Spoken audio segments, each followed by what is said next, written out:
This is a practice exercise video solution. For this practice exercise, we'll begin with the supply dataset, Generative Motorcycle Frame Designed Smooth. We want to begin by going to our Form Organic feature and selecting Edit. From here, we're going to explore a handful of tools, the first of which is going to be Modify and Smooth. The Smooth tool is a great option for smoothing out some pinched areas in generative design. So we're going to begin by selecting a couple areas.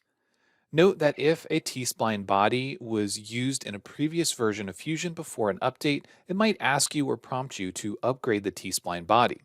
We're always going to select OK to allow it to upgrade and recalculate the T-spline body to make use of any new tools or features. We'll begin selecting a handful of faces in this area, and then we'll use the smoothing slider to about 50%, and then all the way up to 100%, and take a look at the results. If we want to increase the smoothing, we can begin to add a few more faces, noting that it is going to average across all of the selected faces.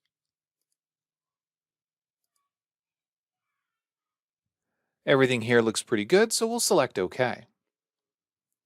Another tool that's extremely handy when working with generative designs is the Cylindrify tool. So sometimes we'll get geometry that often has a small pinch or deviation, and we can use Modify and Cylindrify to help bring those back into shape.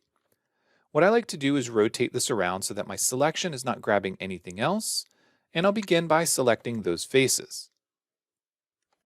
Once we're happy with our selection, we can hit OK. Fusion 360 will go through and it will try to cylindrify our selection. In some cases, this works better. In this case, because we have a star point, or in this case, you see the four-sided patch is actually ending in more of a triangular shape. This is problematic for some of these tools.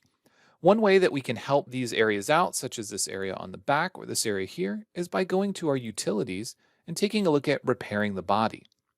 When we use repair body, we can select auto repair and it'll go around and try to find star points or pinch points or areas that are problematic. If it can fix them, it will. And we also have an option to make uniform. Sometimes the make uniform will work better, but in some cases you might need to do some manual modification. This frame is a great data set to continue to play with, seeing if you can fix some of the problem areas. For example, these four-sided patches that are more of a triangular shape, we can remove them and try to patch and fill those areas to see if we can clean up the geometry. We can also turn them into triangular patches by using tools such as Insert Point. By selecting the points on either end, we can add an edge in between, and we can change the topology in the way that it creates a geometry underneath. Sometimes just selecting a face and using Erase and Fill can also be a good option. Fusion 360 will go through, it'll try to remove it and patch it, but again, sometimes you just need to make manual modifications. If you need to make manual modifications, just note that you can select edges and use Delete on the keyboard to remove them, and you can repatch an area manually.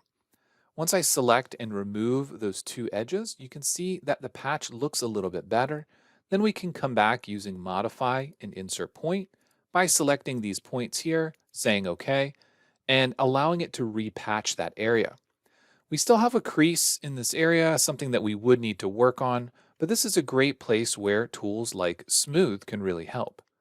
By selecting these faces and using the smoothing slider, we can allow it to clean up that area and get to a much better and smoother finished result.